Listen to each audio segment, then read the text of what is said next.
And more breaking news at this hour. Police are now investigating after two people were found dead in a Birmingham condo this morning. Now, here's video from the scene at Skyview Condominiums. It's off Robert Jimison Road. Police confirmed their bodies were found during a welfare check. Authorities are still investigating the circumstances surrounding their deaths. We do not yet know the identities of the victims, and of course, we will continue to stay on top of this story and bring you updates as we learn more. Another breaking story out of Birmingham on a missing person case. Skeletal remains found in April have now been identified as a man who'd been missing since 2024. ABC 3340's Philip Dyson is live for us this evening.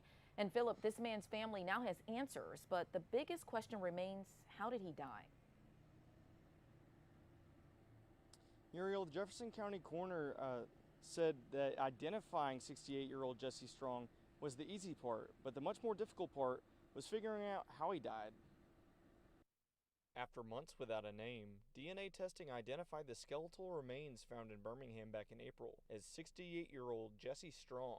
But the Jefferson County coroner says the condition of the remains may keep investigators from ever knowing exactly what happened. Unfortunately, if a person is deceased, length of time before they're found is enough where all that remains are the bones.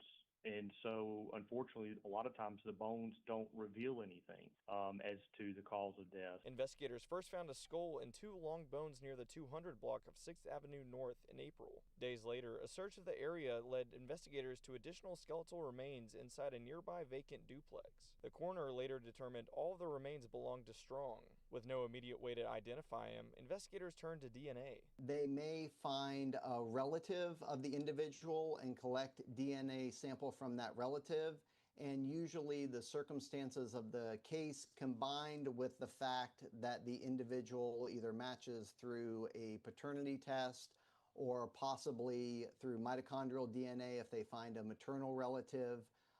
Usually that's enough to identify the individual. That process took nearly 4 months. Dr. Jason Linville with UAB's Forensic Science program says that's not unusual, especially when investigators are working with bones that have been exposed to the elements. I think a lot of the delay for DNA analysis isn't necessarily related to the time that it actually takes to perform the test, but it relates to, like any process, getting in line as far as waiting for the evidence to come up in the laboratory. Also, DNA analysis is a multi-step process. There's not as much DNA in human remains in a bone sample, so that could also add a little bit to the time. We do know from family that sometime in 2024 was the last time they saw him alive. The condition of the remains suggests that he's been deceased for several months. While Strong's family now has an answer to whose remains were found, there are still questions for Birmingham police.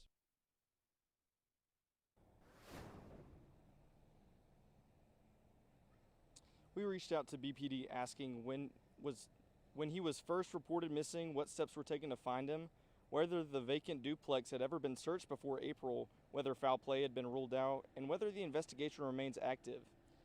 As of now, we have not heard back yet. Live in Birmingham, Philip Dyson, ABC 3340 News.